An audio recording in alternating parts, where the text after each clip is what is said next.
Hello, Steve White, Steve Arts 89. Well, Tom Cruise has gone soft.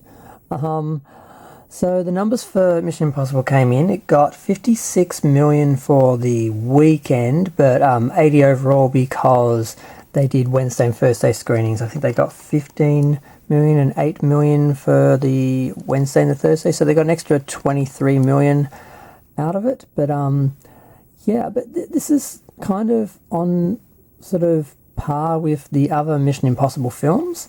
Now, part of the problem is a lot of people were expecting Top Gun Maverick numbers, and he's not really getting that. And why? I mean, I think it's kind of clear that the success of that film wasn't really about him.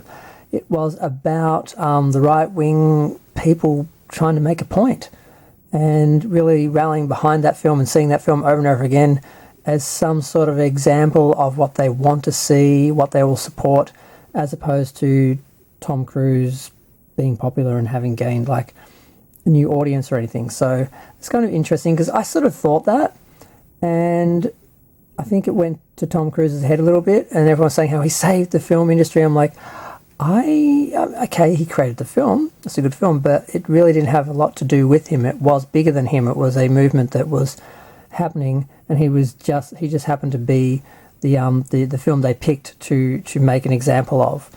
I think that's what happened with that film.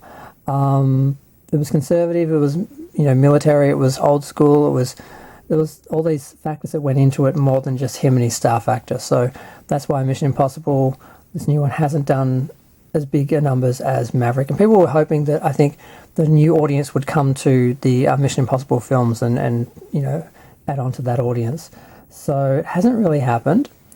But let's talk about the other little film, Sound of Freedom. That has done fairly well. It's gotten to, I think, 85 million.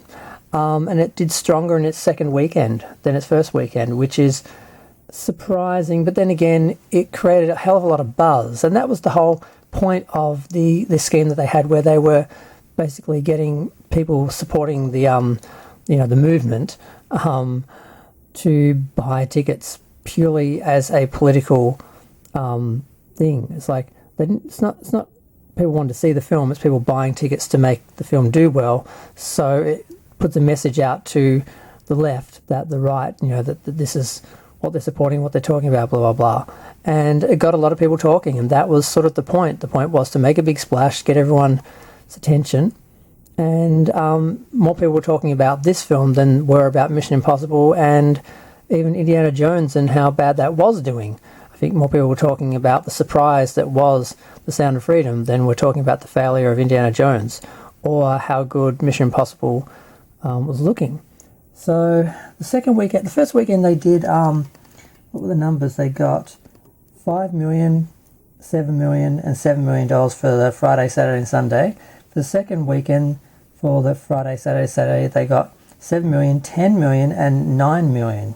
So that's surprising. But I mean, they've got word of mouth now because they've made a splash and they've got a lot of attention, and they still have people buying tickets. Just for political reasons. It's like, we want to support this film, we're going to buy a ticket. We're not actually going to see it, we've already seen it, and we're still buying tickets. It's the same as I think people were going to see Maverick over and over again to make a point. So it's interesting, it's disturbing, but it's also very easy to see what they're doing, and it's not something they can do on a regular basis. You can't have people from the right wing basically buying bulks of tickets for films every week to sort of make it look like there's more of a general public support for films that they support or subjects or whatever. So, and there's a lot of controversy about the actual film itself, because it's coming out that the guy who the film is based on actually distanced himself from the production company, and he's basically saying the story's not accurate and he didn't kill anyone, and there were half as many kids and so forth, and just a lot of issues. And people don't care about that because they don't care about the children, they don't care about the story, they just care about the messaging behind it, which is the members of the Q Continuum who are making it very clear that who is responsible for the child I'm not going to use the T word, but you know what I mean. They're blaming Hollywood and saying that they're all drinking their blood. Literally, they're literally saying members of Hollywood are drinking the blood of children. Because apparently, supposedly if you... I can't even get into the insanity of it all. I mean, you can go look up, you know, the members of the Q Continuum and you'll see what all that's about. But just wanted to talk about Tom Cruise for a minute. You know, he opened soft.